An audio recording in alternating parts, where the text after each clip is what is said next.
Bismillahirrahmanirrahim. Assalamualaikum warahmatullahi wabarakatuh.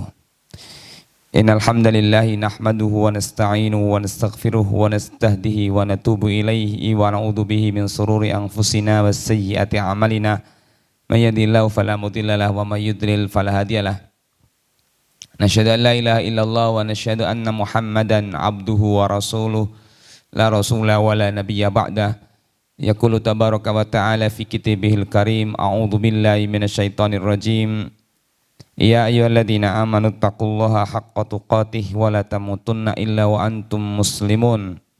Wa qala ya ayyuhan nasu taqu rabbakumul ladzi khalaqakum min nafsin wahidah wa khalaqa minha zawjaha wa batha minhuma rijalan katsiran wa nisaa'a wattaqullaha alladzi tasaaluna bihi wal arham innallaha kana 'alaikum raqiba. Ya ayyuhalladzina amanu taqullaha wa qulu qawlan sadida yuslih lakum a'malakum wa yaghfir lakum dhunubakum wa may yuti'illaha wa rasulahu faqad faza fawzan 'azima. Amma ba'du, Allahumma la sahla illa ma ja'altahu sahla wa anta taj'alul hazana idza syi'ta sahla. Jamaah kaum muslimin rahimakumullah. Kali ini kita masuk ke episode yang ke-18. Masih seputar madakhilul iblis ila qalbil insan, yaitu pintu masuknya setan ke dalam hati manusia. Pada pertemuan episode kali ini kita melanjutkan di antara pintu masuknya setan ke dalam hati manusia adalah wa min abwabihi hubbut tazyini fil manzili wassiyabi wal asas, yaitu pintu masuknya setan ke dalam hati manusia adalah kecintaan manusia untuk menghias rumah, untuk menghias tempat tinggalnya, menggunakan pakaian-pakaian yang mahal, yang mewah, wal asas, juga perabot-perabot yang mewah. Fala yazalu yad'u ila imaratid dari wa tazyini wa suqufiha wa khitaniha wa tazyinu bisiyab. Jadi ketika seseorang terlena dengan kemewahan kehidupan, dengan melenakan dirinya untuk menghias rumah semestinya yang lebih dari sekadarnya, ya, menghias rumah, membeli pakaian-pakaian yang mahal yang di luar jangkauannya, kemudian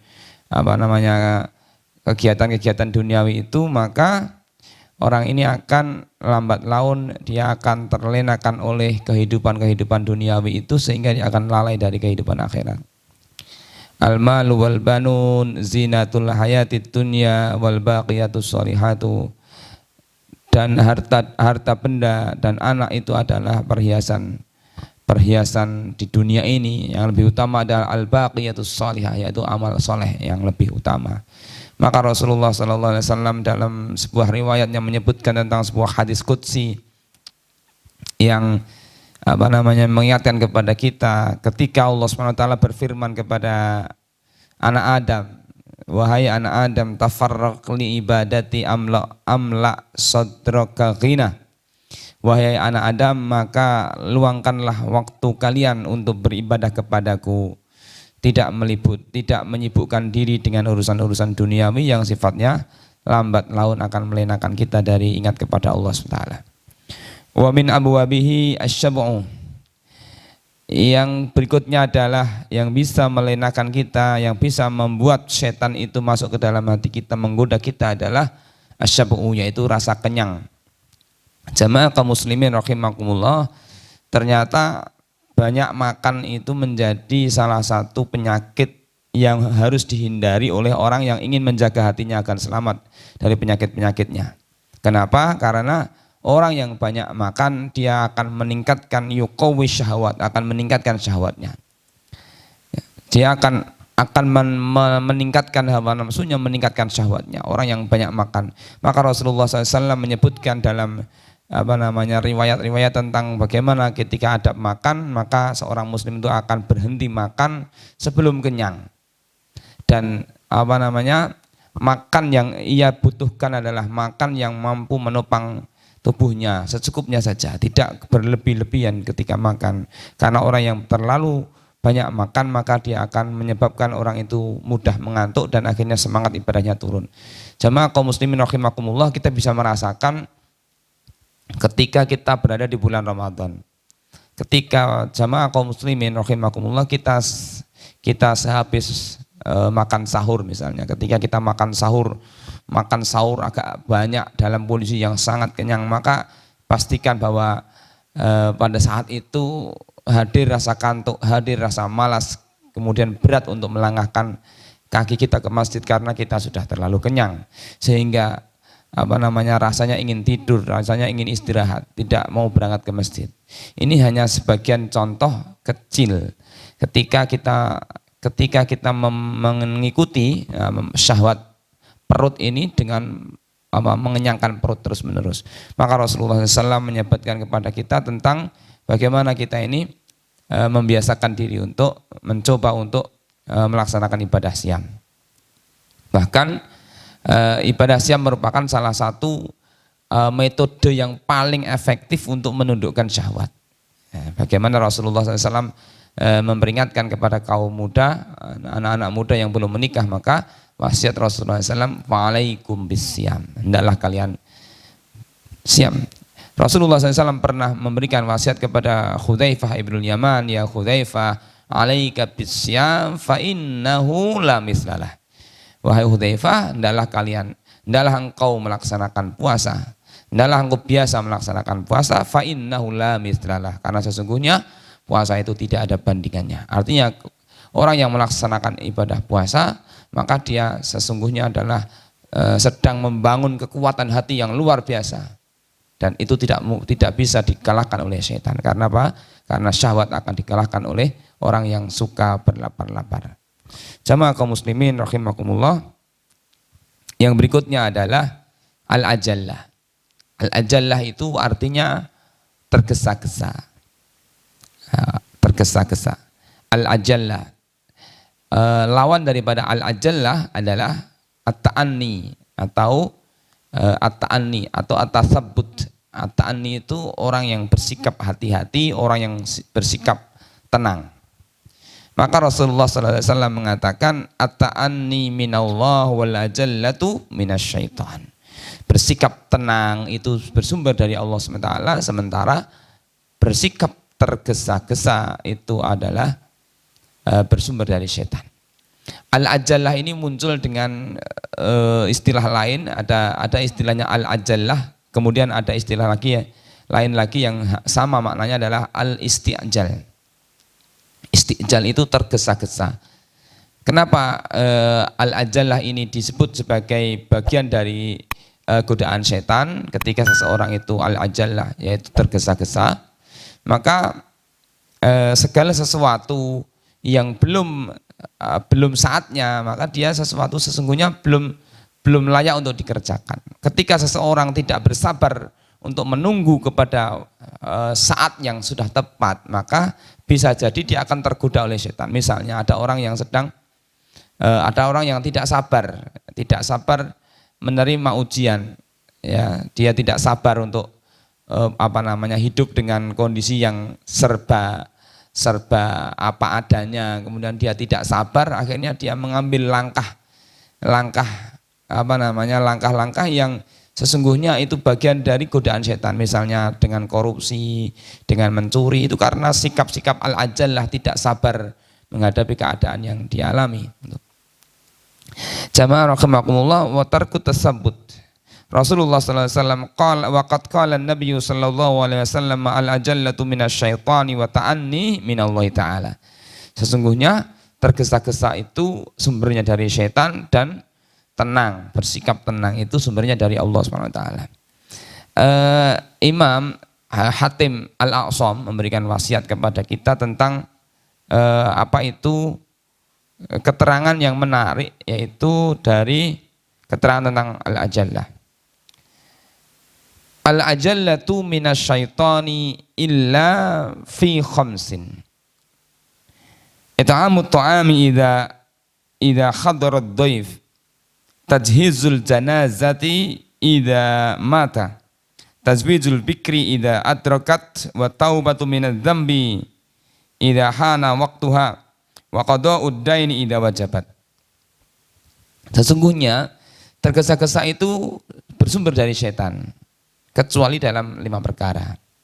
Ya, jadi tergesa-gesa itu umumnya itu bersumber dari setan. Tentu tergesa-gesa yang bermakna negatif, karena tergesa-gesa dalam amal soleh itu diperbolehkan.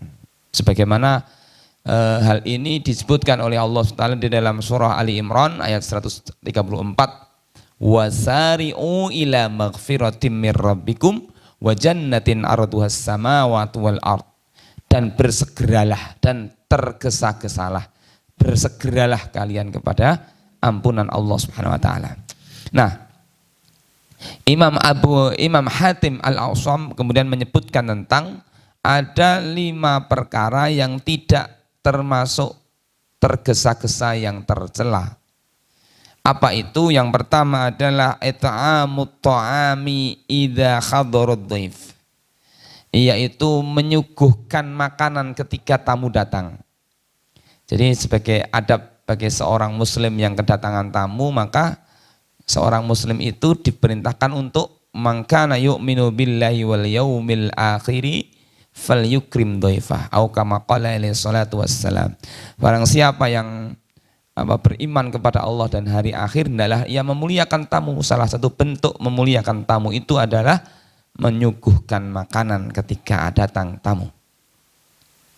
Yang kedua adalah tajhizul janazati idza matat, yaitu mengurus jenazah ketika sudah datang waktunya, sudah meninggal dunia, sudah dipastikan bahwa orang itu sudah meninggal dunia, maka disunnahkan untuk disegerakan untuk diurusi, untuk dimandikan, dikafani, disolatkan dan dikuburkan. Asri'u bil janazati fa in kana sholihan fa khairun lahu. Hendaklah kalian bersegera untuk mengurusi jenazah yang meninggal, orang yang meninggal di antara kalian. Seandainya dia orang yang soleh, maka itulah kebaikan baginya. Karena orang yang soleh ketika meninggal dunia, maka ketika dia sudah meninggal dunia, sementara pada saat itu sudah dimandikan, ketika dia akan dibawa ke dalam ke tempat kuburnya, maka jenazah itu ketika di atas keranda diangkat oleh para pelayat itu, maka sang jenazah akan mengatakan kepada orang yang menggotongnya, asri'uni, percepat langkahmu. Dan ini, keterangan ini kita dapatkan di dalam kitab At-Tadhkirah bi Awalil Mauta wa Umuril Akhirah karangan Imam Al-Qurtubi. Di sana menyebutkan tentang 2 keadaan seorang yang mati. Orang yang mati yang soleh, maka ketika diangkat, dibopong di atas keranda jenazah itu, orang yang soleh akan mengatakan, ayo bersegera, ayo percepat langkah kalian, karena dia ingin segera mendapatkan apa yang dijanjikan oleh Allah Ta'ala. Sementara orang-orang yang tidak soleh, orang-orang yang mursal, maka dia akan mengatakan, mau dibawa kemana aku ini? Jamaah rahimakumullah. Ini yang ketiga adalah tazwijul bikri idza adrakat, yaitu menikahkan anak gadis yang sudah saatnya tiba untuk dinikahkan. Ini juga bagian yang tidak boleh ditunda-tunda. Kalau memang ada di antara saudara-saudara kita yang gadis atau remaja yang sudah saatnya menikah, maka segera untuk dinikahkan, karena itu bagian dari cara menyelamatkan diri dari godaan syaitan. Yang keempat adalah at-taubatu minadz-dzambi, yaitu idza adnaba, yaitu segera bertaubat ketika berbuat maksiat. Yang kelima adalah qada'ud daini idza wajabat, yaitu membayar hutang ketika sudah datang waktu membayarnya. Jamaah kaum muslimin rahimakumullah, ini al-ajallah minasyaitan. Secara prinsip bahwa tergesa-gesa dalam urusan yang baik itu diperbolehkan. Tetapi yang tidak diperbolehkan adalah tidak sabar ketika menerima ujian tadi, ya, karena tidak sabar sehingga dia harus merasa ingin segera. Maka dalam beberapa pengertian, ya, dalam konteks pergerakan Islam, dalam konteks aktivis Islam yang sedang beramal, islami, orang yang sedang berkhidmat untuk berdakwah. Ada istilah-istilah yang disebut dengan isti'jal. Isti'jal itu tergesa-gesa untuk segera bisa merasakan buah dari perjuangan. Misalnya ada orang yang ingin membangun dakwahnya, dia ingin bahwa dialah nantinya akan memetik buah dari perjuangan itu. Maka ini juga bagian dari sikap yang tidak perlu kita ikuti, karena itu bagian dari sikap isti'jal. Jamaah kaum muslimin rahimakumullah. Kemudian yang berikutnya adalah hubbul mal, yaitu hubbul mal, yaitu cinta harta. Allah SWT menyebutkan di dalam surah Al-Baqarah ayat 180 yang menyebutkan tentang bahwa Allah SWT menyebut harta itu sebagai khair. Kutiba alaikum idza khadara akhadakumul maut. Telah diwajibkan atas kalian jika datang kematian kepada kalian, intaroka khairon, jika kalian meninggalkan khairan, di situ adalah harta yang banyak. Al wasiyatu lil walidaini wal aqrabina, hendaklah kalian tinggalkan untuk segera berwasiat kepada ibu bapak, karib kerabat dengan baik. Allah menyebut khairan di sini dengan kalimat menyebutkan harta. Jika kalian meninggalkan harta yang banyak, maka hendaklah kalian meninggalkan wasiat. Artinya apa? Sesungguhnya pada hukum asalnya harta itu bukan sesuatu yang tercela. Harta itu sesuatu yang baik, karena buktinya Rasulullah SAW menyebutkan kepada kita dengan istilah khairan. Ini menunjukkan bahwa sesungguhnya harta itu netral, sifatnya netral. Maka dalam ayat yang lain Allah SWT menyebutkan bahkan wala tu'tus sufaha amwalakum allati ja'alallahu lakum qiyaman. Dan janganlah kalian serahkan kepada orang-orang yang belum sempurna akalnya. Ya, artinya belum balik kepada mereka harta, yaitu harta yang ada dalam kekuasaan kalian yang Allah jadikan sebagai qiyaman, pokok kehidupan. Jadi dalam ayat ini Allah SWT menyebutkan bahwa harta di situ disebut dengan istilah qiyaman. Apa yang dimaksud dengan qiyaman? Ketika ada orang anak yatim yang ditinggal mati oleh orang tuanya, sementara anak yatim itu di bawah perwalian kita, harta itu diserahkan kepada kita, maka kita tidak boleh menyerahkan harta itu yang akan menjadi pokok, yang akan menjadi sumber kehidupan anak yatim tadi sebelum anak yatim itu menjadi besar.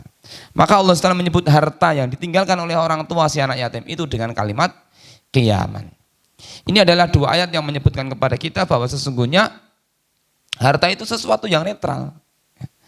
Maka sesuatu yang netral akan menjadi baik ketika berada di tangan orang yang baik.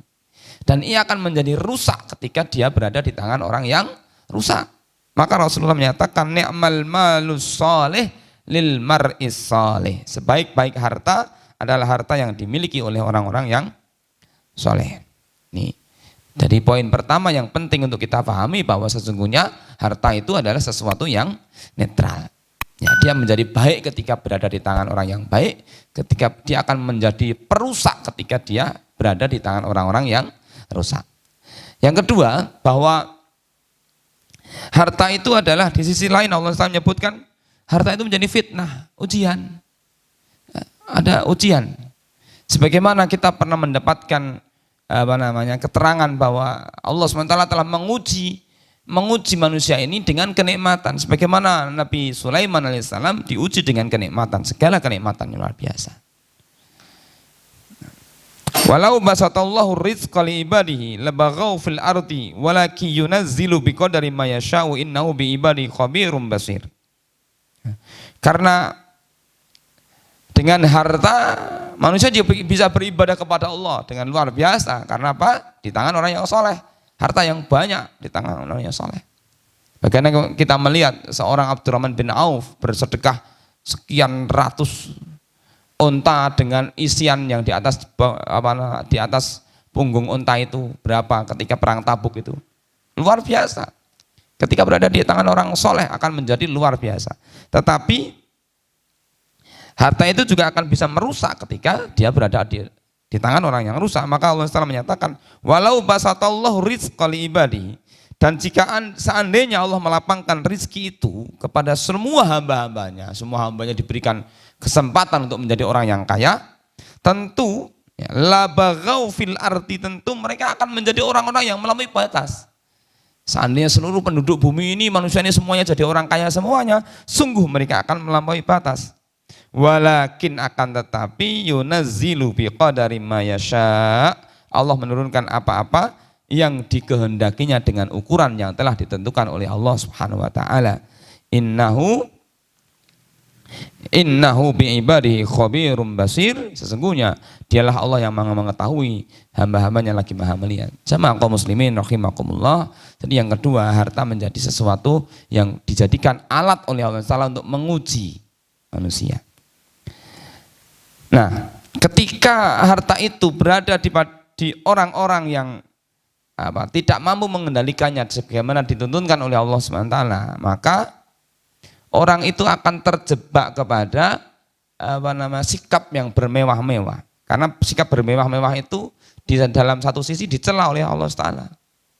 Buktinya apa? Buktinya ada di dalam surah As-Saba ayat 34. Wa ma arsalna fi qaryatin min nadhirin illa qala mutrafuha inna bima ursiltum bihi kafirun.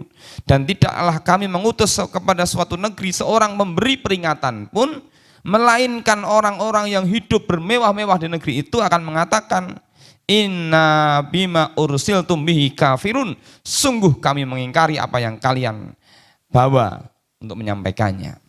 Jadi orang-orang yang dahulu diutus oleh Allah itu berhadapan dengan orang-orang yang diberikan harta tetapi dia tidak bisa mensikapi harta itu sebagaimana dituntunkan oleh Allah dan Rasulnya, kemudian dia berhidup dengan kemewahan yang luar biasa, maka justru orang-orang yang bersikap mewah itulah yang menentang apa yang disampaikan oleh para utusan.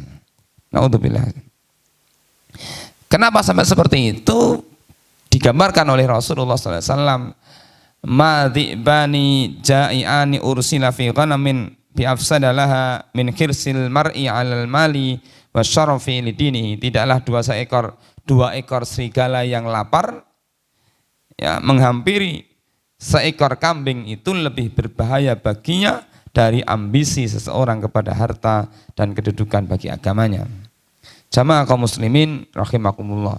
Maka marilah kita jadikan apa yang ada di hadapan kita ini, harta yang Allah berikan, Allah titipkan kepada kita ini betul-betul kita sikapi dengan sikap-sikap yang sesuai dengan tuntunan Allah dan Rasulnya, sehingga semuanya akan menjadi baik dan memberikan maslahat kepada kaum muslimin yang ada di sekitar kita. Kaum muslimin rahimakumullah. Assalamualaikum warahmatullahi wabarakatuh.